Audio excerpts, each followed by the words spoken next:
Summary of the Social Security Code 2020. The Code on Social Security 2020 aims to amend, consolidate, and simplify 9 existing central labor laws relating to Social Security, with the objective of ensuring universal social protection for all workers, whether in the organized, unorganized, or gig/platform economy. Objective and purpose.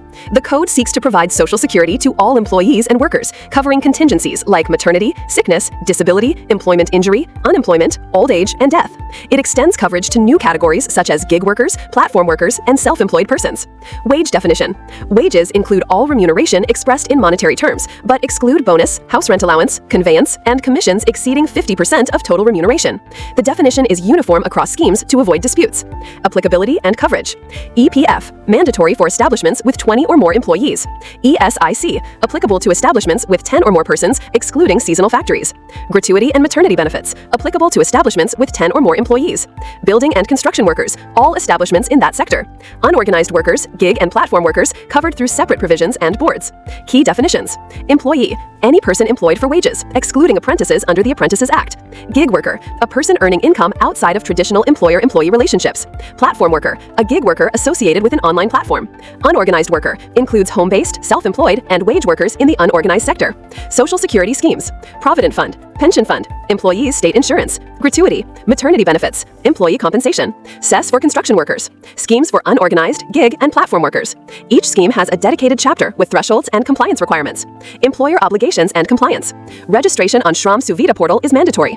Monthly contributions for PF and ESI as prescribed. Annual returns to be filed electronically. Timely deposit of contributions is essential to avoid penalties. Establishments can opt in/out of EPF/ESI with mutual agreement, subject to Rule 3 and a 60-day processing period. Timelines. Monthly. Payment of dues by the 15th of following month. Annual. Filing of consolidated returns within timelines notified by the central government. New registrations to be completed within 7 days of application submission. Penalties and damages. Failure to pay contributions, penalty up to 1 lakh rupee, imprisonment up to 3 years. Repeat violations, enhanced penalties. False returns, fine up to 50,000 rupees. Failure to register, $50 per day per employee. Damages for delayed contributions are graded between 1% to 100% of arrears based on delay period. Rights and entitlements. Workers are entitled to healthcare, insurance, and pension, maternity and disability benefits, old age protection, gig/platform workers, benefits through aggregators, digital platforms, and government contributions, government authorities and inspection. EPF Board, ESI Corporation, national/state Social Security boards are the implementing agencies. Inspector-cum-facilitators appointed for enforcement with an emphasis on digital compliance and self-certification. Provisions for online grievance redressal and e-inspections. Major reforms. Integration of 9 labor laws to reduce duplication and confusion. Simplified compliance framework for ease of doing business. Universal registration of workers through Aadhaar-based identification. Special focus on informal sector inclusion, a significant gap in previous laws.